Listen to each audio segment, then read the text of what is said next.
day on the moon, Right. and you're standing there, you look up and it's black because there's no atmosphere. Imagine standing on a silent silver world as the youngest person ever, only to watch as the door is slammed shut for 50 years. Charles Duke didn't just walk on the moon because he witnessed the moment humanity lost its nerve. But why did we really stop? Was it just a lack of money or something more terrifying hidden in the corridors of power? What happened during those final seconds of Duke's descent that almost ended the mission before it began? The youngest man and the deadly descent. To understand why things almost went sideways, we have to look at the man who was actually in the hot seat. Charles Duke was not just some lucky pilot who happened to get a ticket to the stars. He was a brilliant engineer from Charlotte, North Carolina, who spent his childhood watching jet contrails and dreaming of the sky. After graduating as valedictorian and crushing it at the Naval Academy and MIT, he found himself as part of the elite group of astronauts that would change history. You might actually recognize his voice before you recognize his face, because Duke was the Capcom for Apollo 11. He was the guy talking to Neil Armstrong when the world held its breath as the fuel ran low. He was only 33 years old then, which is honestly wild when you think about the pressure of being the only voice allowed to speak to the first men on the moon. But by April 1972, it was finally his turn. Duke was 36 years old, making him the youngest person to ever head toward the lunar surface. The goal was the Descartes Highlands, which was this rugged, uncharted territory that scientists thought was filled with ancient volcanoes. However, the cowboy era of NASA meant that even with all that training, you were essentially flying a very expensive tin can held together by ambition and sheer luck. They were only 10 miles above the lunar surface when a deadly oscillation began to shake the spacecraft, threatening to tear the mission apart. This was not a small vibration or a minor light on the dashboard. The main engine of the service module started shaking in its backup control system, which was a massive problem because mission rules were incredibly strict. If the engine were unreliable, you would not land. You stayed docked, so you had a way to get back home. Can you imagine the sheer adrenaline of realizing your engine might snap off while you are plummeting toward a crater? Have you ever had a moment where your life depended on a single mechanical part? For 6 agonizing hours, Duke and his commander, John Young, circled the moon in total limbo while the engineers in Houston crunched the numbers. This is the part of the story that really shows how different NASA was back then. Instead of playing it safe and calling it quits, they essentially decided that they could just work around the problem. It was a high-stakes gamble that would never happen today, but they were determined to get Duke's boots on the ground. When they finally got the green light to descend, they were already 6 hours behind schedule and fighting against the clock. But the descent was not the scariest part, and things were about to get much weirder once they actually stepped out into the dust. What happened when Duke tried to play Moon Olympics for the cameras? The 144 beats per minute leap of faith. Once the dust settled and the adrenaline of that shaky landing began to fade, Charlie Duke and John Young spent nearly 3 full days living on the lunar surface. They were driving the rover across 26 kilometers of rugged terrain and collecting nearly 100 kilograms of rocks. But even in the middle of all that serious science, they could not help being human.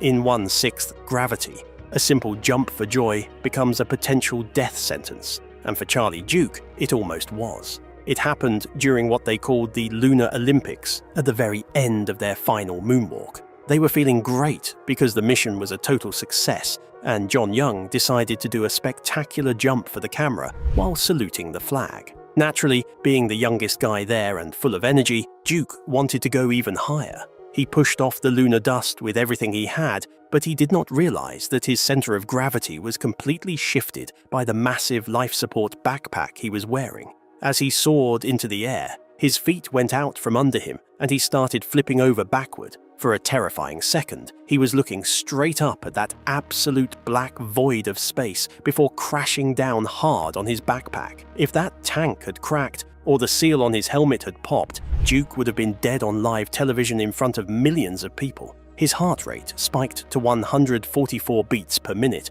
as he scrambled to get his balance back. The silence of the moon was suddenly filled with the sound of his own heavy breathing inside the suit. why do we often take the biggest risks when the stakes are at their highest? If you were standing on a world where a single rip in your sleeve meant instant death, would you have the restraint to stay grounded? You have to understand that these suits were essentially pressurized balloons. They were stiff and incredibly clumsy, and just fighting against that internal pressure to move your arms was an exhausting workout. Every move was a calculation, yet in that moment of pure joy, Duke forgot the rules. He later called it one of the most reckless things he ever did, but it really highlights the terrifying reality of early space exploration. We were sending people to an environment that was actively trying to kill them every single second. If the astronauts were this close to death just by having a bit of fun, was the risk the reason we stopped? Or was there a photo left behind that holds a deeper clue? The bleached memory and the German measles. Even after that heart-pounding moment with the jump, Charlie Duke wanted to leave something more permanent than just a set of footprints that might one day blow away. Before he climbed back into the Orion for the last time, he reached into his suit and pulled out a small, clear plastic bag containing a photograph of his family. It was a simple picture of Charlie, his wife Dottie, and their 2 young sons sitting on a bench, and he dropped it right there in the lunar dust. He even snapped a photo of the family photo sitting on the moon, which is one of the most touching images from the entire Apollo program. On the surface of the Descartes Highlands sits a photo of a family that no one can see anymore, a ghostly white rectangle that symbolizes the fading memory of Apollo.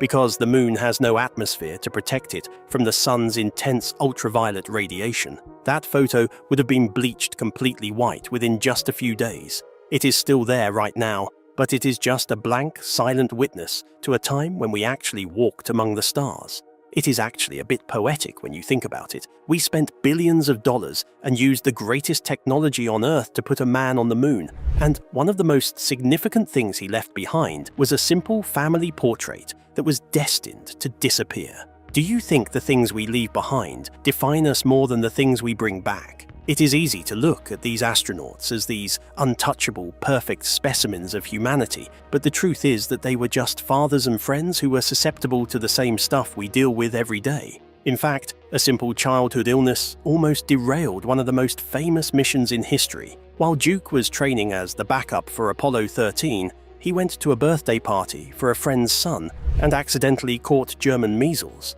Because he was training so closely with the prime crew, he exposed all of them. Ken Mattingly was the only one who was not immune, and NASA doctors were terrified he would get sick while he was halfway to the moon. They ended up pulling Mattingly from the mission just 72 hours before launch, which was a devastating blow at the time. It is honestly mind-blowing to realize that a common child's cough could potentially change the entire course of space exploration history. But in a strange twist of fate, because Mattingly was on the ground when the oxygen tank exploded on Apollo 13, he was able to spend hours in the simulator figuring out how to save his friends.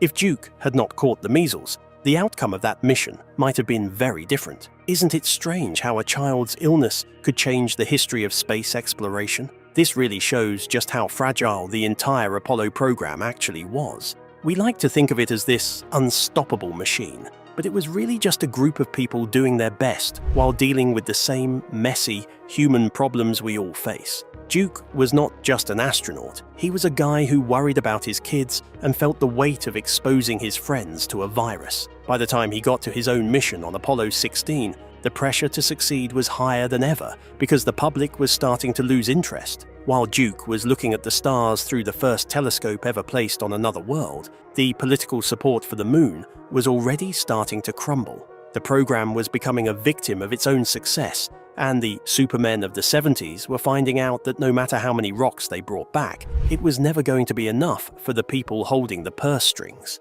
If the missions were so personal and successful, what axe was being sharpened back in Washington, D.C.? The Formula One trap. While Charlie Duke was busy leaving his family's image in the lunar dust, a very different kind of photo was being taken back in Washington, D.C. And this one wasn't about legacy, it was about the bottom line. You see, NASA didn't just build a transport system for guys like Duke, they built a financial suicide pact disguised as a rocket The Saturn V was the most powerful machine humanity had ever constructed, standing over 360 feet tall and packing enough thrust to shake buildings miles away, but it was essentially a high-tech firework. You lit the fuse, it did its job for a few minutes, and then it fell into the ocean as expensive scrap metal. At the absolute height of the Apollo era, the space program was consuming nearly 4% of the entire United States federal budget. That is an almost unfathomable amount of money when you realize that today,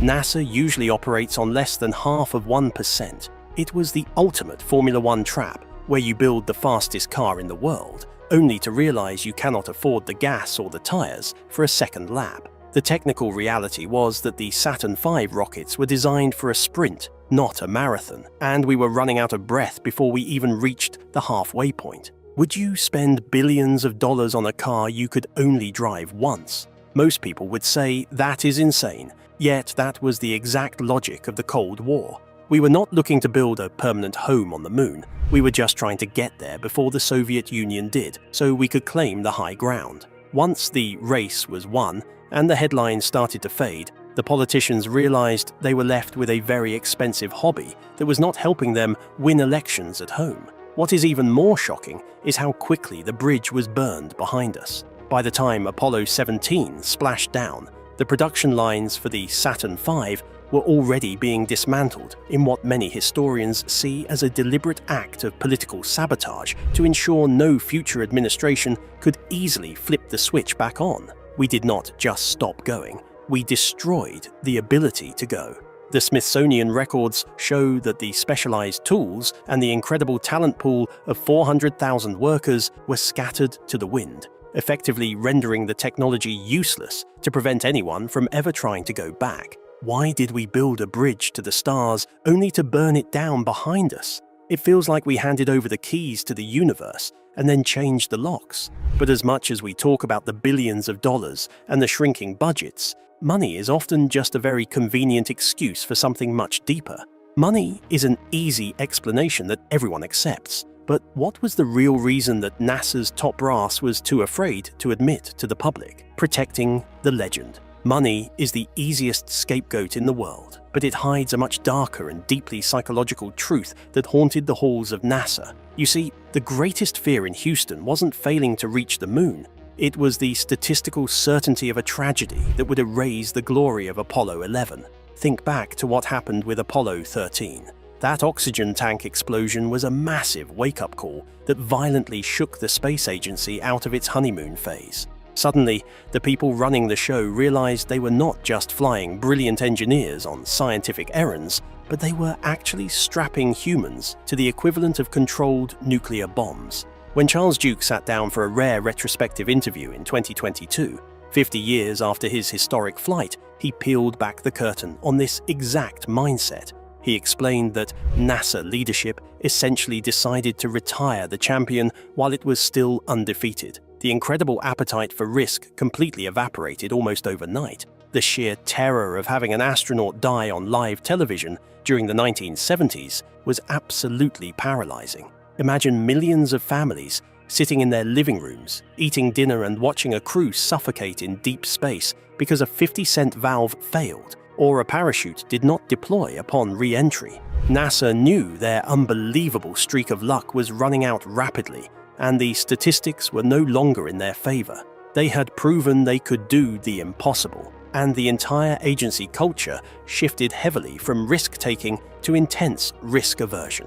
Charles Duke understood this better than anyone because he was the capsule communicator, listening to the raw tension during those crucial moments of previous missions. By the time he actually walked on the Descartes Highlands during Apollo 16, the agency was already packing up the tents. The top brass chose to protect the perfect, heroic legend of the Apollo program rather than roll the dice on more lunar flights that could end in a catastrophic public relations disaster. Yes, the hardware was a marvel of modern engineering, but it was also an incredibly fragile system where millions of tiny components had to work perfectly every single time. The executives looked at the data and realized they were playing a high-stakes game of Russian roulette. This brings up a truly fascinating moral dilemma about exploration and legacy. Is it better to quit while you are at the top or keep pushing until you inevitably fail? Was the myth of Apollo more important than the science it could have gathered? NASA ultimately decided the legend was simply too precious to tarnish,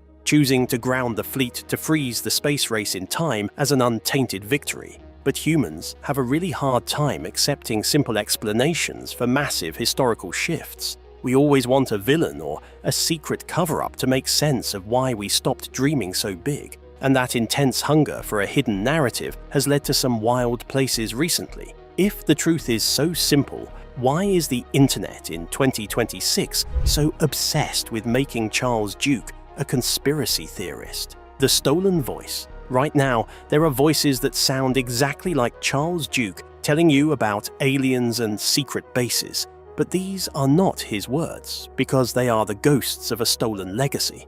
Over the course of 2025 and 2026, a massive wave of viral videos flooded the internet claiming that Duke finally broke his silence about terrifying anomalies on the moon. These videos use advanced artificial intelligence to clone his distinct southern drawl, making it sound like he is confessing to finding ruined structures hidden in the Descartes Highlands. They rack up millions of views by feeding on that exact desire for a sci-fi conspiracy that we just talked about, but when you actually look at the receipts, the entire narrative completely collapses. In his verified 2022 interview with the Los Angeles Times, Duke was incredibly straightforward about what he experienced up there. He described a magnificent desolation filled with ancient impact craters and shattered rocks, and he certainly never mentioned any alien architecture.